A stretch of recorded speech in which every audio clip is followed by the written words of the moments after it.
Glória. Amém? Graças a Deus. Saúde os irmãos com a paz do Senhor. Amém. Glória a Deus. Nós somos gratos a Deus por mais uma manhã. Hoje um número bem resumido. Amém. A chuva, Tá chovendo. a chuva resgatou os irmãos. Mas irmãos, Essa nós chuvinha moram convida a longe. chegar até mais tarde. Amém. Depois de tomar um café quente. Amém. Oh, Hoje meus filhos estão aí, minha sogra, nos agraciando com a sua presença. Amém. Amados, a lição de número hoje, a lição de número 2, vamos estar falando sobre Saulo de Tarso, o perseguidor. A princípio, irmãos, nós temos que identificar quem era Saulo e o que é uma perseguição. Então eu quero deixar para os irmãos toda a liberdade. Se querer fazer alguma pergunta, pode perguntar, porque escola é o local onde nós devemos aprender a palavra de Deus. Amém? Na lição passada, nós aprendemos sobre o mundo do apóstolo Paulo, ou seja, o mundo romano, judaico, e também o mundo sociológico daquela época. Nessa lição de hoje, nós vamos identificar o apóstolo Paulo como o perseguidor. A Bíblia é clara em dizer que o apóstolo Paulo, ele era como uma fera selvagem. Ele respirava, ameaça contra os cristãos. E isso, irmão, trazendo para o sentido literário, ou seja, o apóstolo Paulo, ele era como uma fera que estava à espreita, pronta para atacar a sua presa. Ele tinha um zelo profundo sobre a lei ou sobre a Torá. E isso fez com que ele perseguisse a igreja como tal. Mas o que causou isso em Paulo? O que o tornou o perseguidor da igreja? Paulo, nós falamos um pouco na lição passada, e na lição seguinte também nós vamos estar falando mais ou menos sobre o mesmo assunto, que essas 3 lições para esse trimestre são introdutórias.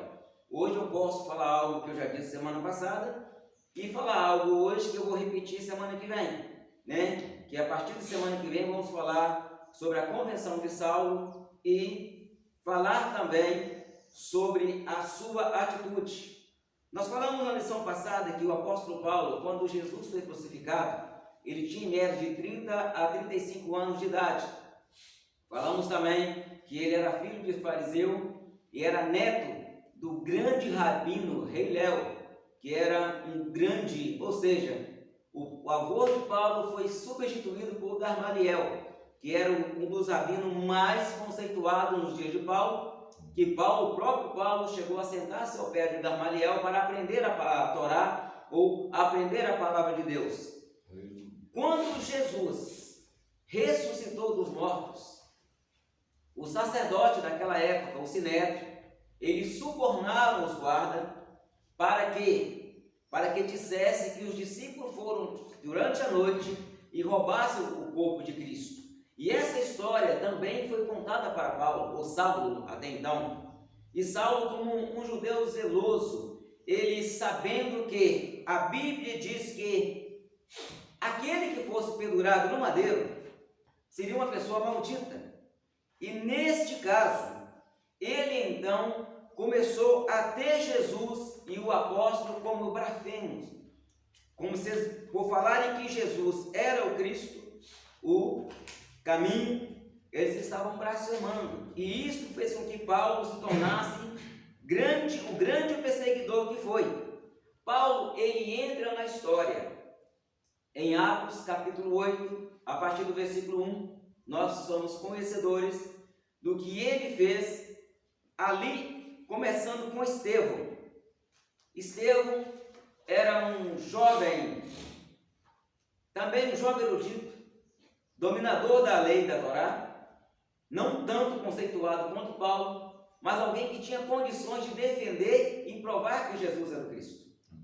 A Bíblia diz que Estevão, ele debatia com os os teólogos da época, os recém-formados, os candidatos a fariseus, os helenitas, e provava e demonstrava que Jesus era o Cristo. Isso causou uma grande perseguição contra Estevão. E o apóstolo Paulo dá ali início, autorizando, ou seja, dando o aval na morte de Estevão. E ele mesmo vai falando nos seus escritos que ele mesmo perseguiu o caminho de Deus. O capítulo 9 de Atos, o nosso textuário diz que Saulo, respirando ainda ameaça e morte contra os discípulos do Senhor, dirigiu-se ao sumo sacerdote. Ele tinha autorização para prender, para bater e para matar. O apóstolo Paulo, ele era um serial killer. Como assim um serial killer? Antes dele ter um encontro com o Senhor, ele tinha o prazer. A Bíblia diz que ele entrava na casa das pessoas ou na casa dos cristãos, não respeitava homem, não respeitava a mulher e nem respeitava a criança. Todos eram arrastados, eram julgados, e o apóstolo Paulo mesmo, ele dava vazão para que as pessoas fossem julgadas, condenadas e morte. Mas a perseguição, irmãos, se nós formos olhar no termo perseguição, ela aconteceu com o povo de Deus desde os primórdios dos tempos. Nós podemos ver que o povo de Israel ali no Egito, eles foram perseguidos por Faraó. Abraão, ainda o patriarca da fé, ele foi perseguido, ele teve seus perseguidores, ele teve seus adversários. Nós encontramos na Bíblia, se nós formos analisar a história de todos os profetas, eles foram perseguidos e foram massacrados, mortos, cerrados ao meio, tudo isso porque defendiam a palavra de Deus. Se nós vemos lá em Salmos, capítulo 7, versículo 1 e 2, o salmista está pedindo para que Deus o socorresse, porque os seus adversários tinham levantado contra ele. Mas as perseguições nos tempos de Cristo e no tempo dos apóstolos, ela não era só uma perseguição física. Ela era uma perseguição física, era uma perseguição política, religiosa e psicológica. Ou seja, os perseguidores, eles trabalhavam atuando no seu físico, atuavam também na área política e atuavam também no seu psicológico. Ou seja, o próprio Paulo vai dizer mais na frente que ele obrigava os irmãos a blasfemar do nome do Senhor. Podemos ler alguma referência para nós chegarmos a esse contexto? Para você ler, mesmo, pode ler. Você mesmo, jovem, ajuda nós aí, né? Algumas referências sobre isso. Nós podemos ver que o próprio Cristo, ele foi perseguido. Qual foi a primeira perseguição do nosso Senhor Jesus Cristo? Foi no ato do seu nascimento. Quando ele nasceu, Herodes foi o primeiro perseguidor. O que Herodes fez? Herodes, ele tentou enganar aos magos, dizendo para eles: vamos lá, adora esse rei. Quando vocês adorarem, vocês voltem aqui, me falam onde ele está, porque eu também quero adorar.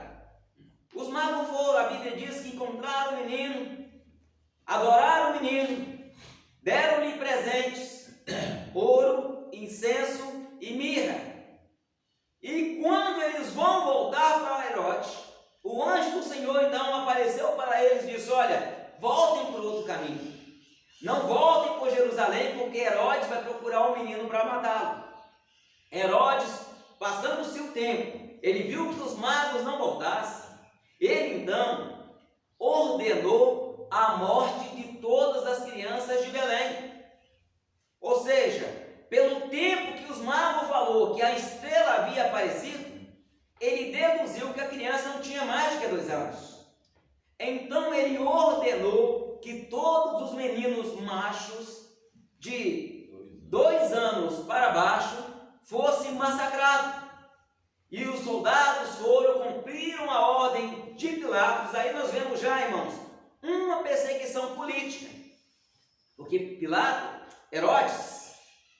desculpa, eu falei Pilatos era o governador, Herodes era o rei. Herodes, quando ele viu que os magos procuraram o recém-nascido rei dos judeus, ele falou: olha, eu vou perder meu trono.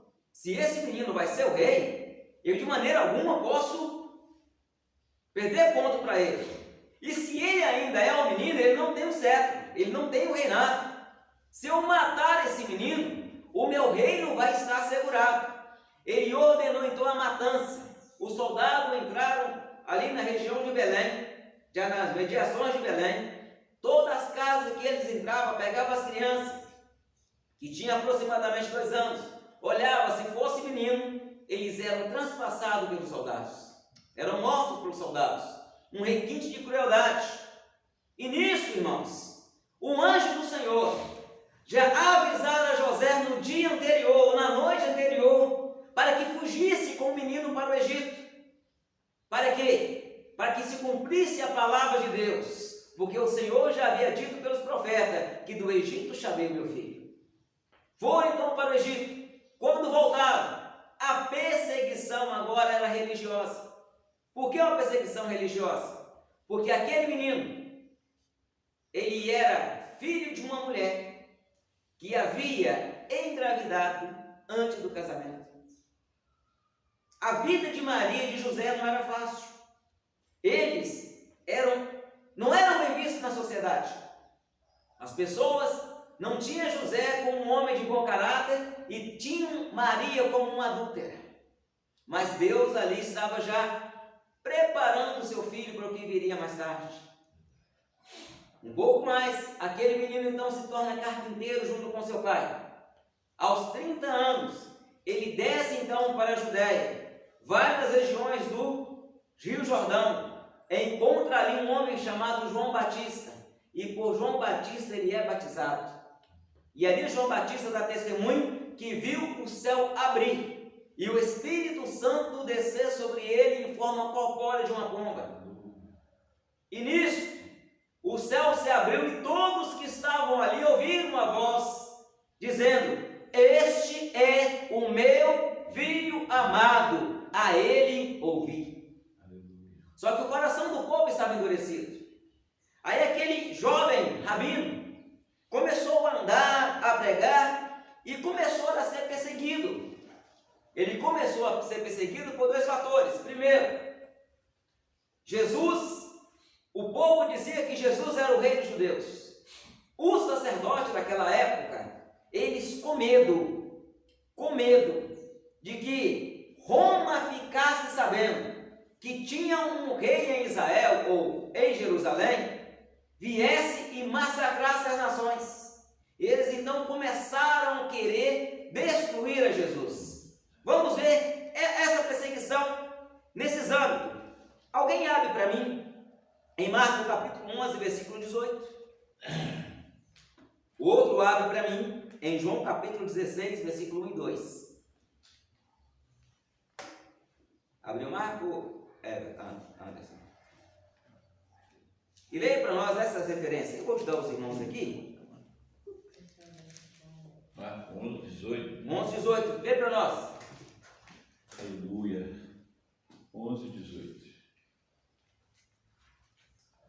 E os escribas e os principais dos sacerdotes, tendo ouvido isto, buscavam ocasião para o matar, pois eles o temiam, porque toda a multidão estava admirada acerca da sua doutrina. Olha, Jesus, irmãos, a doutrina de Jesus era diferente dos fariseus.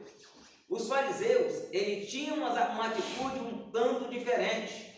Ou seja, eles olhavam muito o estereótipo, olhavam muito se a pessoa era um bom ofertante, se a pessoa dava uma quantidade boa de oferta. Eles cresciam o olho, se a pessoa desse oferta, eles aplaudiam. Mas chega Jesus, só que os irmãos veem questão de oferta. Aí chega uma viúva e dá uma moedinha, a única moedinha que ela tinha. Aí Jesus levanta e fala: essa aí ofertou mais que todo mundo. Mas o que é isso? Porque ela ofertou tudo que ela tinha. As pessoas davam muito e davam o que estava sobrando. João 16, outro hábito para mim, outra referência, Mateus 10, 34. Em João 16, 1 eu vou ler aqui, que diz assim: tendo-vos dito essas coisas, para que vos não escandalizeis, expulsar-vos-ão da sinagoga, vem vós mesmos, vem mesmo a hora em que qualquer que vos matar, cuidará fazer um serviço a Deus. Aqui estava Jesus fazendo uma profecia a respeito do que ia acontecer com a igreja futura, a respeito do que ia acontecer com os irmãos, com os apóstolos. Mateus 10, está aberto? Lê para nós, por favor. Qual? 34? Mateus 10, 34. 34. Outro lado para mim, em Mateus 26, versículo 3 e 5. Não cuideis que vim trazer a paz à terra, não vim trazer paz, mas espada.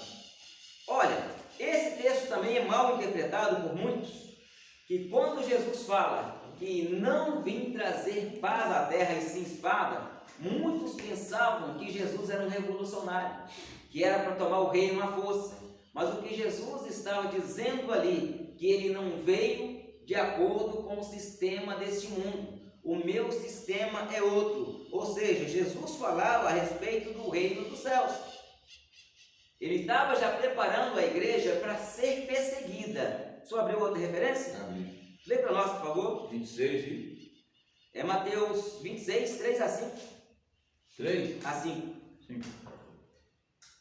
Depois os príncipes dos sacerdotes, os escribas e os anciões do povo reuniram-se na casa do sumo sacerdote, o qual se chamava Caifás, e consultaram-se mutuamente para prender Jesus com dolo e mataram. Mas diziam: não durante a festa, para que não haja alvoroço entre o povo. Aqui, irmãos, ele está falando do Sinédrio. Os líderes do povo, quando viam o que Jesus fazia, eles temeram por dois motivos. Primeiro, Roma pode vir e tirar o nosso lugar. Segundo, esse Messias, esse Jesus, ele faz coisa que nós não conseguimos fazer.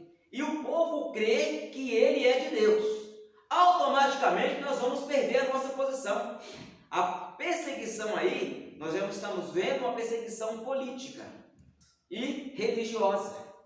Na perseguição religiosa, eles queriam prender Jesus com dolo, ou seja, armar uma arapuca com testemunhas falsas para o prenderem e o matarem, não durante a festa, porque eles temiam o povo, que se eles pegassem Jesus no meio do povo, o povo se revoltaria e isso causaria problemas maiores para eles.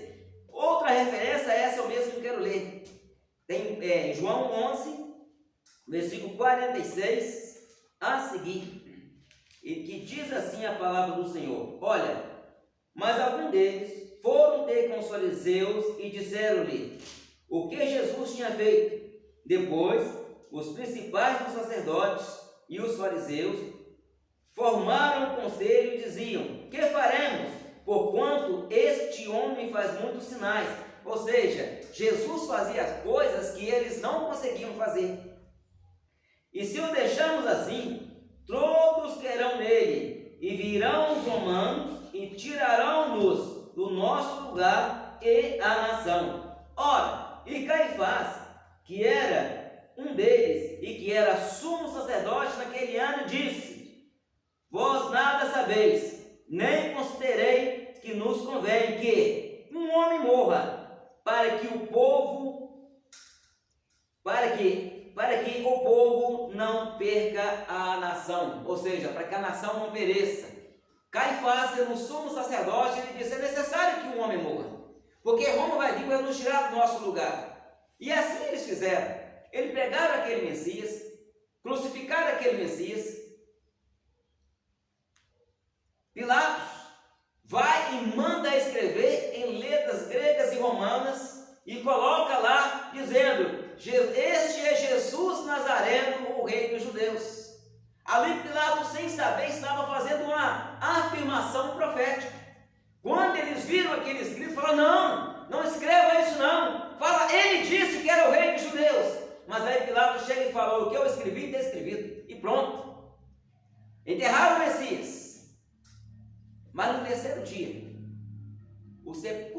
daquele Messias explodiu de dentro para fora. Ou seja, a Bíblia diz que um anjo assentou sobre a pedra e a força da ressurreição explodiu. E aquele Messias sai vitorioso. Ali, irmãos, estava começando uma nova era da humanidade.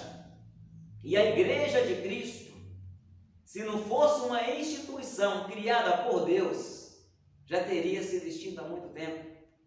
Porque desde o tempo dos apóstolos até os dias de hoje, a igreja é perseguida. O povo de Israel, ou o povo judeu, entre todas as nações dominada por Roma, era o único povo que não prestava culto ao imperador e não lhe queimava incenso. Porque Roma tentou impor isso a eles, mas eles falavam: nós só adoramos ao Senhor nosso Deus. Nós adoramos a um Deus único. Nação tal adora tantos deuses, adora vários deuses, mas nós adoramos só o Senhor. Aleluia. De todas as nações, apenas o povo hebreu tinha esse direito ou esse privilégio. E quando surgiu a igreja, tanto os gentios, tanto os judeus, tanto os gregos, quando aceitava a fé, ou por que não dizer, aceitava o caminho, era fácil serem identificados. Porque além do povo judeu, quando um cidadão qualquer, sendo ele romano ou não, encontrava um com o outro na rua, era necessário que ele levantasse a sua mão para o outro e dizia: César é Senhor. O outro também respondia: César é Senhor. Isso era maravilha, né? Mas quando ele aceitava a fé, encontrava com alguém que levantava a mão e falava: César é Senhor, ele levantava a sua mão e falava: Jesus Cristo é o Senhor. Irmãos, a perseguição então era ferrenha. A igreja primitiva, além de lutar contra os judeus, contra o judaizante, tinha que lutar contra o sistema do mundo daquela época. Entrando agora, Paulo entrando em cena. O apóstolo Paulo, já fizemos uma prévia aqui sobre ele. Ele era como uma fera feroz. Ele mesmo disse que perseguia a igreja. Ele não só perseguia, ele matava. Ele não só matava, ele assolava. Ele não só assolava, mas como também obrigava os crentes primitivos a blasfemar. É sobre esse Paulo que nós vamos falar nessa manhã. Como assim? Mas não pode ser a mesma pessoa? Não tem nenhuma condições. No apóstolo Paulo que nós encontramos escrevendo, vamos dar um exemplo de uma das escrituras de Paulo. 1 Coríntios capítulo 3, a partir do versículo 10. Olha o que Paulo fala. Eu, como sábio arquiteto. Não, primeiro ele começa falando, vamos começar o versículo direito, né? Segundo a graça de Deus que me foi dada, eu, como sábio arquiteto, lancei o fundamento, mas cada um de vós veja como construa. Peraí, mas como é que um camarada deste, irmãos, será que é o mesmo que perseguia a igreja? Será que é o mesmo que assolava a igreja? Será que era o mesmo que torturava a igreja? A tortura era tanto, irmãos, que se meu pai aceitasse a fé, eu também aceitava a fé. Se meu filho aceitasse a fé, eu entregaria o meu filho para que ele fosse punido. E a igreja daqueles tempos, daqueles dias, quando alguém aceitava a fé, os bens daquela pessoa eram confiscados. Os bens daquela pessoa, o governo chegava e confiscava. É por esse motivo que os cristãos primitivos, eles vendiam os seus bens e dividiam o dinheiro entre os apóstolos. Porque uma vez que descobrisse que ele converteu ao Senhor, os seus bens eram confiscados. E o apóstolo Paulo, ele entra em cena. A primeira atitude de Paulo foi apoiar na morte de Estevão. Ou seja, Quando Estevão morreu, o apóstolo Paulo estava dizendo: eu sou responsável sobre essa morte. Vamos ver algumas das atitudes do apóstolo Paulo. Você pode ler para mim que Paulo, ele era assolador. Abra sua Bíblia em Atos, capítulo 8 e o versículo 3. Depois nós podemos ver em Filipenses 3:6. Que o apóstolo Paulo, ele era perseguidor, assolador e destruidor da igreja. Atos 8:3. Atos 8, versículo 3. E Saulo assolava a igreja, entrando pelas casas e arrastando homens e mulheres, e os encerrava na prisão. Olha, o que ele fazia? Lê de novo. Ele Assolava assolava a igreja, entrando pelas casas, arrastando homens e mulheres, e encerrava na prisão. Primeira atitude, ele invadia a igreja. Ele não respeitava homem nem mulher. Saíam pegando as pessoas, arrastando pelo cabelo, encerravam na prisão. Essa é a primeira atitude dele. Ele assolava. Assolar, irmãos, não é só prender. Assolar é devastar, é tentar acabar. Ele também era o perseguidor. Filipenses capítulo 3, versículo 6. Lê para nós, por favor. Segundo o zelo perseguidor da igreja, segundo a justiça que há na lei irrepreensível. Olha, segundo o zelo perseguidor e segundo o quê? A justiça. Da lei irrepreensível. Que zelo é esse, irmãos? Por que Paulo exercia esse zelo tremendo contra a igreja? Primeiro, ele era judeu por sangue. Se você for ler em Filipenses, está aberto ainda? Filipenses capítulo 3, versículos 5 e 6, você vai ver ele falando que ele era judeu, de judeus. Lê para nós, por favor. Circuncidado ao 8º dia. Circuncidado ao 8º dia. Primeiro ponto, se ele foi circuncidado, significa que os seus ancestrais, os seus pais, eram zelosos pela lei. Prossiga, por favor. Da linhagem de Israel, da tribo de Benjamim. Ele está fazendo uma identificação de onde ele veio. Da linhagem de Israel, da tribo de Benjamim. Prossiga. Hebreu dos hebreus. Hebreu de hebreus. Ou seja, eu sou hebreu, filho de hebreu. Meu pai era hebreu, meu avô era hebreu, meu tataravô era hebreu. Se você chegar até Abraão, todo mundo é hebreu. Zeloso agora. Zeloso, não, prossiga. Segundo a lei, fui fariseu. Segundo a lei, fui fariseu.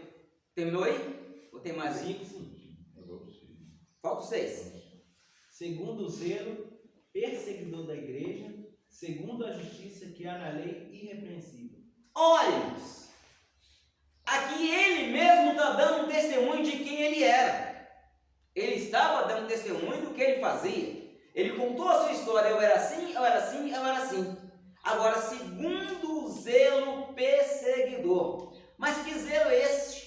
O povo de Israel, quando foi levado para a Babilônia, nós só estudamos isso na lição passada. Israel foi levado cativo por causa da sua idolatria. Eu até falei que o cativeiro foi como se fosse uma cirurgia no povo de Israel. Como assim? A idolatria era um câncer impregnado na vida do povo de Israel.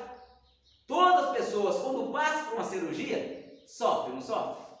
Dói, às vezes o cabelo cai, outros ficam acamados, ficam meses na cama. Mas quando passa o período ali da recuperação, a vida da pessoa torna-se como era antes. O povo de Israel, os profetas, começando lá no período ali do profeta Elias, até chegar no último profeta, que foi Jeremias, que profetizou, inclusive na invasão de Nabucodonosor, o povo gritando que aquele camarada era enviado por demônio, e Jeremias falando: não, ele é o servo do Senhor, que foi enviado para vos punir, porque vocês não convertessem ao Senhor, não abandonassem os ídolos. Jeremias estava lá. E Deus, quando chamou Jeremias, falou para ele: você não vai casar não, Jeremias. Você não vai casar, você não vai entrar em festa de banquete, você não vai entrar em festa de luto. Por quê? Deus estava poupando. Ah, mas Deus é misericordioso. E Deus ainda falou com Jeremias também: Jeremias, não ora por esse povo, porque se você orar eu não vou te ouvir. Não clame por esse povo, porque eu não ouvirei. O castigo agora virá. Israel, então, ali no cativeiro, foi espécie de uma cirurgia. O câncer da idolatria foi tirado fora. E quando os fariseus contaram para Paulo que Jesus tinha sido roubado o corpo dele, Paulo acreditou. Inclusive o sumo sacerdote, Paulo tinha contato pessoal com ele, tinha uma certa ligação, uma certa amizade, porque Paulo era o jovem mais promissor da época. Ele não seria sacerdote ou sumo sacerdote porque ele não era da tribo de Levi. E nisso, quando eles convenceram a Paulo que Jesus era um impostor, aí Paulo, então, para zelar pela fé do seu povo, ou seja, quando o povo de Deus se envolve com a idolatria ou adora um falso Deus, vai vir um castigo. E eu não quero que o castigo venha sobre a minha nação. Aí nós vamos entender essa figura perversa e cruel de Paulo. Ele pegava, ele batia, ele matava, ele perseguia. Em outras referências nós vamos ver que ele odiava o caminho. Ele perseguia o próprio Cristo. Ele não só perseguia a igreja, ele perseguia porque o cristianismo hoje é cristão. Mas ser cristão fomos chamados a Bereia, pela primeira vez de cristão. Mas antes disso, nós éramos reconhecidos apenas como o caminho, o povo da seita do caminho, porque Jesus tinha dito que ele era o caminho. Nós não éramos conhecidos como cristãos, fomos conhecidos anos depois. E ele perseguia este caminho. Nós já falamos que ele assolava, nós já falamos que ele perseguia. Agora vamos ver o que a tortura psicológica que ele fazia. 1 Timóteo capítulo 1, versículo 3. A pressão que ele fazia nos convertidos, nos cristãos. Quem achar primeiro, leia, por favor. 1 Timóteo 1, versículo 13. A mim, que dantes foi blasfemo. Olha, a mim, ele estava falando da sua pessoa. Antes eu fui blasfemo. Prossiga. E perseguidor, e injurioso, mas alcancei misericórdia, porque fiz ignorantemente na incredulidade. Prossiga. E a graça de nosso Senhor superabundou com a fé e amor que há em Cristo Jesus. Olha, aqui ele está falando o que ele fazia.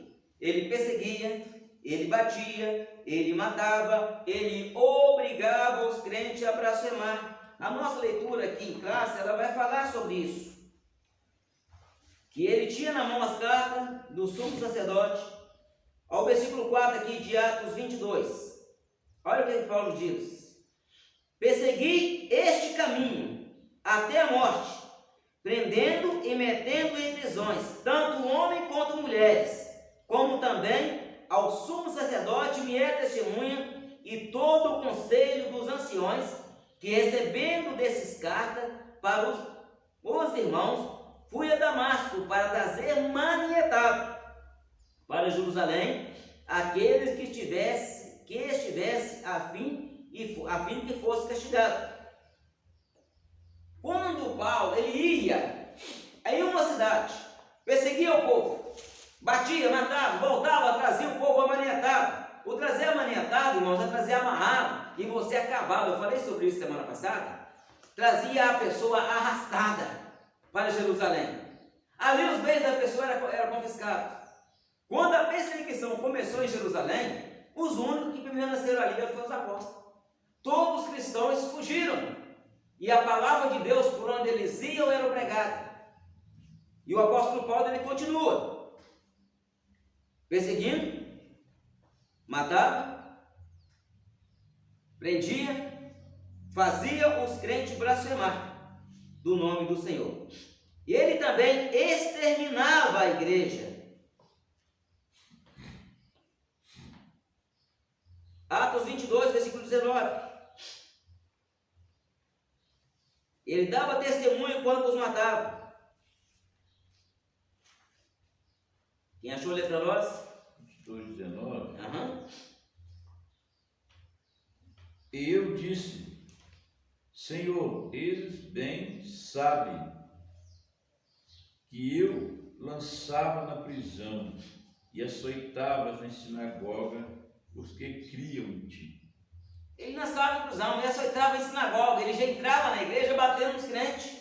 Ele não tinha direitos humanos naquela época para defender, não. Agora, lê para mim, é 26:11.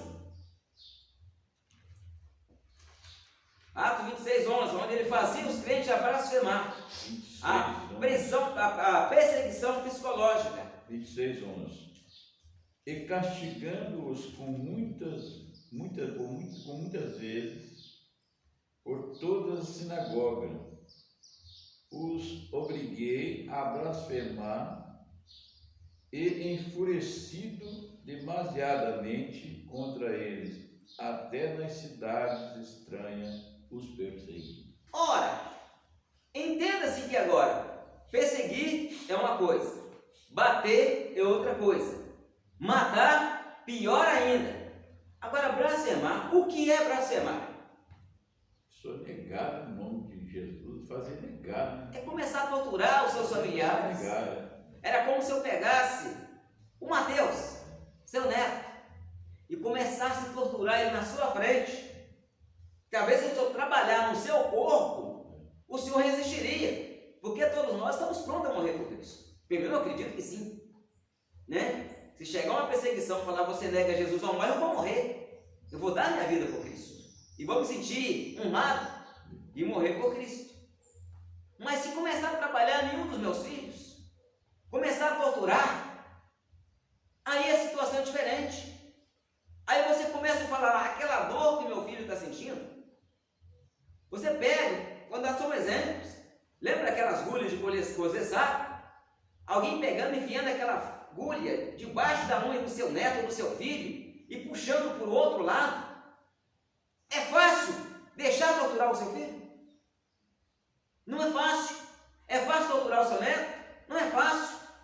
Você nega, 90% nega.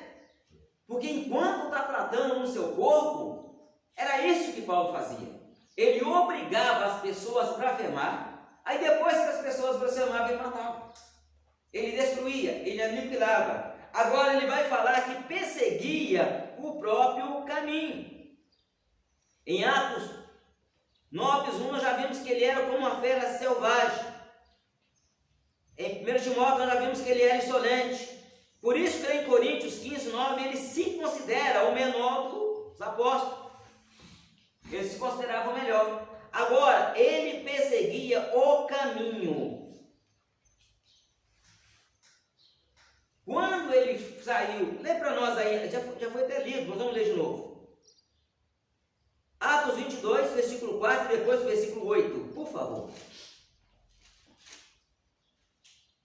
4 e 8. É do capítulo 4 e 8. 22. Do capítulo 22. Persegui este caminho. Olha, perseguia este caminho, ou seja, eu perseguia o próprio Cristo, a fim de, é como se Jesus para ele fosse uma erva daninha. Ele tinha que extinguir, acabar e exterminar tudo que falava o nome de Cristo. Então, eu perseguia este caminho.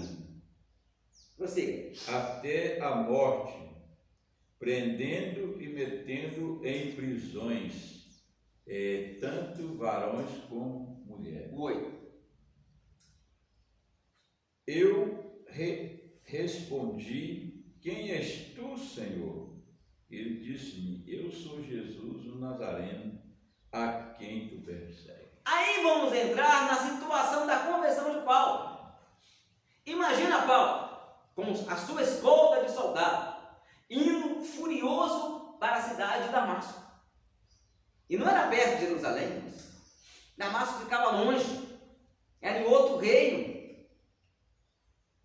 Quando ele está quase chegando na cidade de Damasco, A Bíblia diz que uma luz forte brilhou, certo? Paulo caiu do cavalo. Os outros colegas também devem ter caído. E nisso, uma voz falou com ele assim: Saulo, Saulo, por que me persegues? Primeiro ponto. O que ele faz?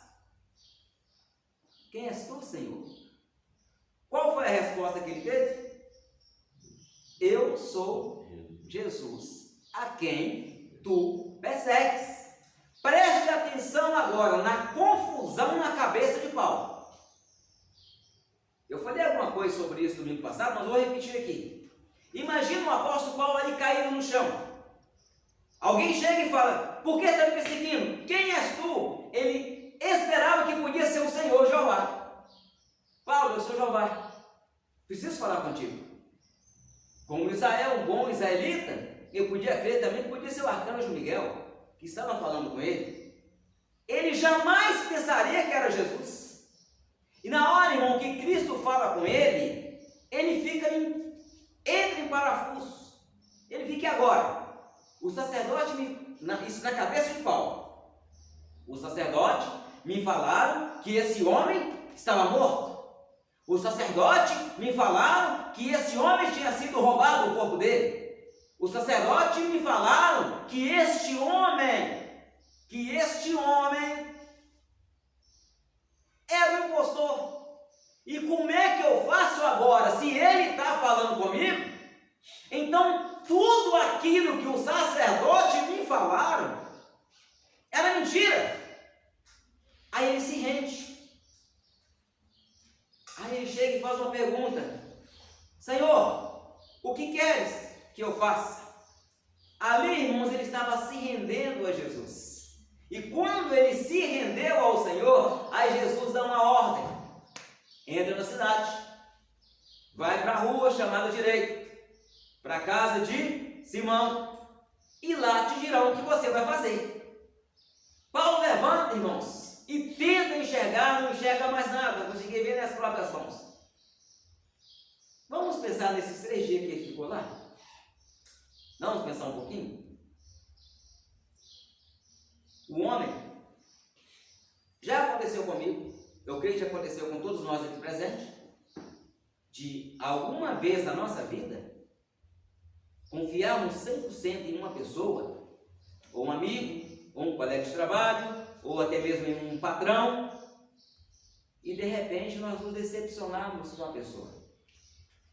Decepcionarmos ao ponto de perdermos o apetite. Às vezes botamos a nossa confiança e não conseguimos nem dormir à noite por causa da frustração que nós passamos. E não é fácil. Tem dia que você não consegue dormir, tem dia que você não consegue comer, você fica sem chão. O apóstolo Paulo ali estava sem chão.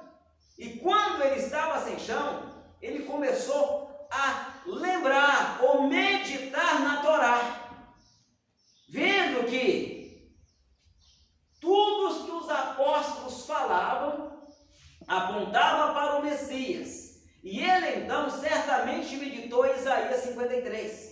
E o Espírito Santo ali já estava falando no coração dele. Quem deu crédito à nossa pregação? A quem foi revelado o braço do Senhor? Porque foi subindo perante ele como renovo, como raiz de uma terra seca. Ele não tinha parecer e nem formosura. E olhando nós para ele, nenhuma beleza víamos para que não agradasse. Paulo então começou a entrar em parafuso ali. Gente, será que era ele? Será que a Isaías estava falando dele? Aí vai um pouquinho mais na frente e vê. Verdadeiramente ele tomou sobre si as nossas dores e as nossas iniquidades ele levou sobre si. Aí ele vem e fala também que Isaías estava escrevendo que o castigo que nos traz a paz estava sobre ele e sobre as suas pisaduras, mas aquele homem foi ferido. A Bíblia não fala que Paulo estava lá na hora da crucificação, mas provavelmente estava, porque ele morava em Jerusalém. Ele certamente viu aquele Jesus todo chicoteado, todo ensanguentado. Talvez estava acompanhando o sacerdote até o pé da cruz. E ele viu o sofrimento que aquele homem passou. Então ele falou: Isaías estava falando sobre ele. Isaías estava pregando sobre ele. E eu, como erudito da lei, eu não conseguia entender. Aí de repente ele começa a ter visão. Deus começa a mostrar coisa a ele que ele não sabia. E nestas visões, ele vê um homem chamado Ananias entrando na casa, impondo a mão sobre ele e ele voltando a enxergar. Aí Ananias está lá na casa dele de boa. Tudo é tremendo. Não, ele estava na casa dele, até então não sabia de nada. Aí Ananias, eu não sei, uns dizem que ele estava dormindo, outros dizem que ele estava acordado.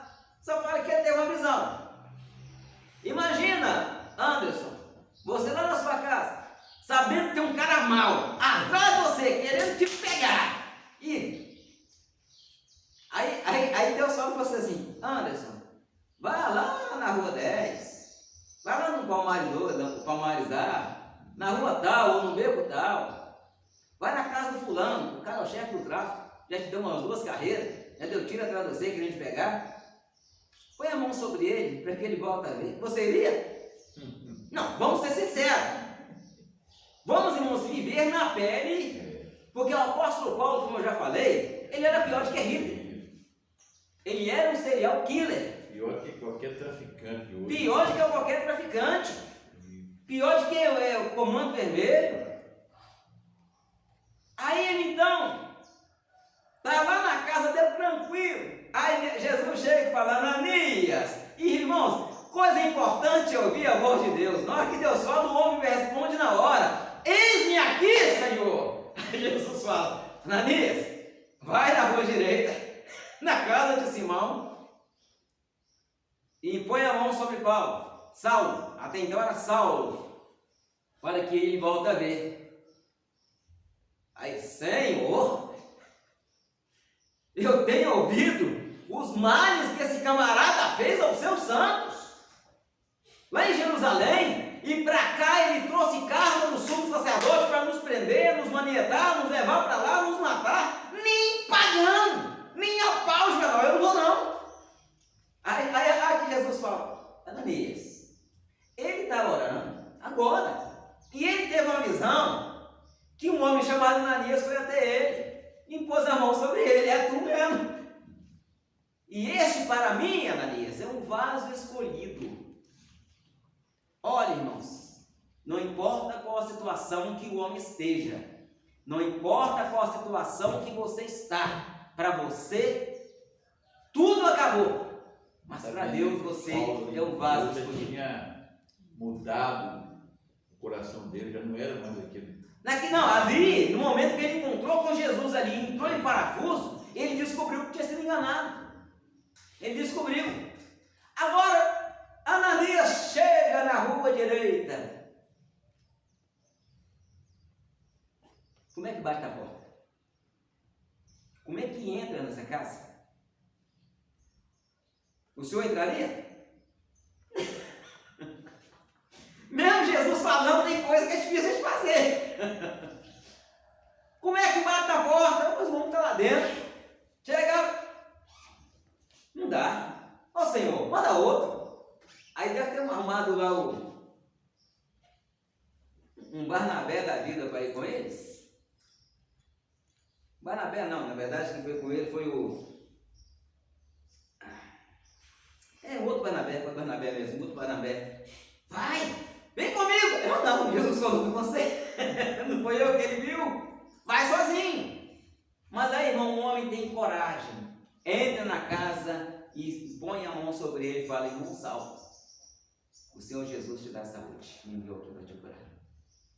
Nisso, irmão, a perseguição da igreja não acabou com a conversão de Saulo, não. Ele passou sobre Paulo, perseguir Paulo. Ele passou a ser perseguido. E a perseguição de hoje, irmãos, até hoje. Hoje nós não temos liberdade de pregar como pregava 20 anos atrás. Leis foram criadas para apoiar alguns movimentos que nos que nós somos obrigados à lei. Infelizmente, nós temos que ser sujeitos às leis. É o que o apóstolo Paulo escreveu: se você quer ter louvor dos governadores, cumpra a lei. E nós temos que cumprir a lei. Mas é uma perseguição silenciosa. Hoje eu não sou mais torturado. Hoje eu não sou mais morto. Um exemplo, os apóstolos todos foram mortos, com exceção de João. Aqui mesmo, nessa cidade, na cidade vizinha nossa aqui, Moeda, até nos anos 70, a igreja era perseguida. Eles entravam na igreja em hora de culto, arrastavam as pessoas pelo cabelo, as irmãs saíam arrastando as irmãs e cortavam o cabelo das irmãs com machado. Que era as ordenanças dos padres, né? Eles mandavam na cidade. Irmãos, era a igreja perseguindo a igreja. Era como se fosse a Santa Inquisição. Até nos anos 70, isso acontecia aqui nessa cidade, aqui na cidade vizinha. A igreja era perseguida. Em Betim, a igreja era perseguida. Um dia chegou um pregador meio afoito lá em Betim. Tinha um camarada lá, que os crentes estavam no culto, ele chegava com o chicote em Betim, cortava todo mundo lá no chicote. Um dia tinha um pregador meio atrevido, meio nervoso. E o dia que esse pregador estava lá, o certo cidadão, ele chegou para cortar os crentes no couro. Esse pregador pediu os irmãos todos para vir para trás dele. Todo mundo foi. E hoje um camarada veio, isso aconteceu na cidade de Betim. Ele simplesmente aproximou, foi de encontro, o cara levantou a mão e falou: o sangue de Jesus tem poder. Caiu um raio na cabeça do camarada e o cara foi todo conduzido por dentro. Aí vem o delegado da polícia, prende o irmão. Levaram o irmão para prestar depoimento na delegacia. Eu quero saber, delegado falando com ele lá na cidade de Betim, eu quero saber qual foi a arma que você usou para matar aquele homem. Aquele irmão só falou: ô delegado, a arma que eu usei é não fala esse nome aqui não, porque eu estou com medo de morrer. Soltou o irmão, porque não foi diagnosticado nenhum ferimento físico que podia ser causado por um ser humano. E o nome de Jesus foi glorificado e a igreja nunca mais foi perseguida em Betim. Aleluia.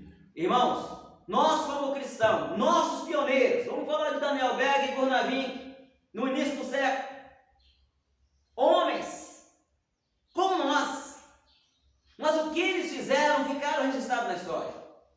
2 missionários chegaram em terra estrangeira, lá onde eles estavam, na Suécia, tiveram uma visão com um nome. Os 2 tiveram nome, eles nem se conheciam ainda. Tiveram a mesma visão, com um nome que apareceu para eles: Belém. Ambos procuraram seus pastores para informar sobre essa cidade, Belém.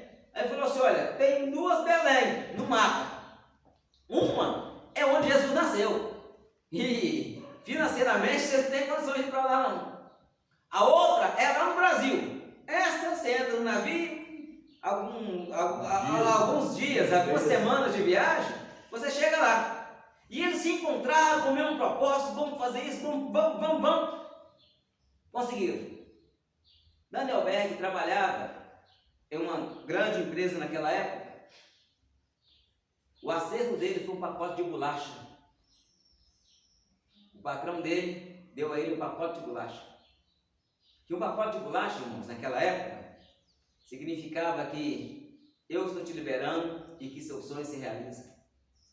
Nem um puxão no bolso. Conseguiram algum dinheiro, pegaram um navio, chegaram no Brasil com fome, com sede, não tinha nada para comer nem dinheiro para comprar, e não falava português ainda. Aí eles sentam debaixo de uma árvore para orar e pedir a Deus comida. Sabe qual foi a primeira refeição deles? A manga. A manga cai na cabeça de um deles. Eles pegam aquela fruta, cheiram ela. Nem conheciam. Não conheciam manga. Esse negócio é cheiroso. Ah, vamos experimentar. Ah, eu não, experimento você. Experimentou, é bom? É doce. Primeira refeição, uma manga. E ali, irmãos, conseguiram hospedar-se no porão de uma igreja e começaram a orar, começaram a falar em língua estranha. Só que o povo pensava que eles estavam falando na língua deles. Mas aí eles estudaram, esforçaram, começaram a falar em um aportuguesado meio europeu e conseguiram aí, depois de uns 2 meses que estava lá, falaram: meus irmãos, Jesus Cristo ainda batiza com o Espírito Santo? Aí orou, o pastor expulsou eles da igreja. Foram expulsos da igreja, porque não acreditavam mais no batismo com o Espírito Santo. Na igreja que era batismo. Foram expulsos da igreja que eles estavam e foram jogados na rua. Mas havia uma mulher lá, o nome da mulher era Celina Albuquerque. Essa irmã Celina falou assim: Jesus, se esses camaradas estão falando a verdade, eu também quero. Foram lá na rua onde eles estavam e falou: olha, vocês vão lá pro porão da minha casa, do bar do Soalho da minha casa, e eu vou orar a Deus. Se isso que vocês falaram é verdade, eu também quero. E ela foi para o joelho, começou a orar. Deu 10 horas, nada. 11 horas, nada. Meia-noite, nada. 1 hora, nada. Quando foi 2 horas da manhã, Jesus batiza ela com o Espírito Santo. E ali começou a igreja no porão da casa dela. Eles tiveram perigo, como Paulo, perigo na cidade, perigo entre os irmãos e perigo no mar. Em uma das suas caminhadas, que eles andavam para evangelizar até 20 quilômetros. Uma certa vez alguém aceitou Jesus e morava do outro lado do pampa. E havia explicado para ele como é que era e ele marcou um dia que ia para lá. E nesse dia que ele foi, alguém orientou ele: olha, você vai, não tira o sapato, mesmo que a lama esteja afundando, não tira o sapato, então seu pé vai cheio de espinhos. E ele lembrou de calçar o sapato depois que os espinhos entraram no pé dele. O pé dele já estava inchado, quase um pouco no sapato. E o homem também havia dito para ele: se você vê uma vala na sua frente, na lama, você vê uma vala, não passa por a vala, corra para trás, mas corre muito. Por causa, se você vê a vala, é porque você vai encontrar com a sucuri. Traduzindo a linguagem mais moderna, uma anaconda. E ele foi. Ele lembrou da vala, quando ele havia saltado por ela, que ele lembrou que o irmão falou: se você vê uma vala no pântano, volta correndo e corre muito. Ele passou, tinha dado alguns passos, quando ele vira para trás, a cobra estava a menos de 2 metros dele. Ele encostou em uma árvore e, segundo ele, a cobra veio vindo para o engolir. Veio até 20 centímetros de onde ele estava. Parece não, eu tenho certeza, que quando a cobra chegou a essa distância, um anjo do Senhor foi e entrou entre ele e a cobra. E a cobra chegou até 20 centímetros dele. Desfez a rodia, pegou o caminho e foi embora. E ele foi glorificando o nome do Senhor. Deus ainda faz milagres. Deus ainda faz milagres. Gornavi, também companheiro dele, em uma das suas caminhadas, andando numa noite escura, lugar onde ele errou o caminho. Mas errou não, irmãos. Ele tinha que ir, mas no meio do mato ele errou a picada e foi para onde Deus queria levar ele. Deus queria salvar alguém. Aí de repente, ele indo, ele viu que na frente dele passou um cachorro correndo. E antes dele dar 2 passos atrás do cachorro, passou uma onça correndo e a onça pegou o cachorro lá debaixo do caminho. E ele então deu aquele susto, continuou correndo lá na frente e contou com um homem com a espingarda na mão. Ele falou: você viu um cachorro? Ele falou: vi. Mas eu também tenho uma má notícia. Eu vi também uma onça. A onça foi atrás do cachorro e pegou o cachorro. Aquele homem chegou para ele e falou assim: olha, aquele cachorro era meu cachorro de estimação. E se a onça não tivesse pegado meu cachorro, vocês teriam o jantar da onça. Aí o homem então leva ele para a casa dele, hospeda ele lá, dá ele janta, ele prega e aquela família aceita Jesus. Só que ele foi dormir em uma rede, e nessa rede que ele foi dormir, irmãos, cheio de rato no chão. E naquela região, imagina, há 100 anos atrás, né? 100 anos atrás, como é que era rato? Eu lembro de muito, 30, 40 anos atrás, em alguns lugares que a gente morava, que os ratos eram maiores que gato. Ele viu que a corda que amarrava a sua rede na cunheira começou a engrossar. Ele deu uma limpada no olho, olhou, e aquele negócio que vinha vindo fazendo vulto, uma cobra, bico de jaca, e vinha descendo pela corda, e já estava chegando perto do pé dele quando ele identificou com uma cobra. O jeito que ele teve foi paralisar, ficar quieto. Quando a cobra chegou perto do pé dele, aí os ratos começaram a correr, a cobra desceu, pegou o rato, e voltou, e foi embora, com a barriga cheia. Ou seja, Deus, mais uma vez, dando livramento ao seu povo. Irmãos, o mesmo Deus que guardou a igreja, desde o seu nascimento. Houve época em que se pensava que a igreja estava extinta, mas Deus sempre teve os seus remanescentes. Os remanescentes da fé sempre existiram. Deus, Ele tem poder para guardar a sua igreja até a vinda do Senhor. Amém? As perseguições virão, mas o Senhor, Ele nos livrará de todas que ainda virão. Amém? Que Deus e Cristo abençoe a igreja. E no próximo domingo estaremos falando sobre a convenção do apóstolo.